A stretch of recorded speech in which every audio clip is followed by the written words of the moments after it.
Hello friends, তোমরা সবাই কেমন আছো? আশা করছি তোমরা সবাই ভালো আছো। আজকে আমরা সবাই মিলে গেছিলাম আমরা এক বান্ধবীর বাড়িতে পিকনিক করতে। এই বান্ধবীটার বাড়ি এসেছিলাম, এর নাম সায়নী। আর ওদের বাড়িতে প্রথমেই গিয়ে আমরা পেয়ারা মাখা খেয়েছিলাম, তারপরে হাতে হাতে সবাই মিলে রান্না বান্না করেছিলাম। আর আজকে আমাদের পিকনিকের মেনু ছিল মাংস আর ফ্রাইড রাইস। আমরা সব বান্ধবীরা মিলে একসাথে হাতে হাতে কাজ করেছি। সবাই যে যেটা পেরেছে সে সেইভাবে কাজ করেছে। বেশিরভাগটাই করে রেখেছিল সায়নী। আমরা তো যেতে যেতে অনেকটা লেট হয়ে গেছিলো, যেহেতু ট্রেনের গন্ডগোল ছিল। তারপরে রান্নাবান্না শেষে একসাথে খাওয়া দাওয়া করে সন্ধ্যেবেলাতে নাচানাচি করে অনেক আনন্দ করেছিলাম।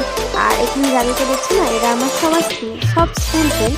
প্রায় আমরা 15-16 বছর আগে একসাথে স্কুলে পড়তাম, এখনও একসাথে আছি। তো সেইভাবে তো কারোর সাথে দেখা করা হয় না, ওই জন্য একটা দিন বের করে আমরা এইভাবে পিকনিক করলাম। তো তোমরা দেখো আর বলো কেমন লাগলো। লাইক দিয়ে দেখে নিতে। টাটা।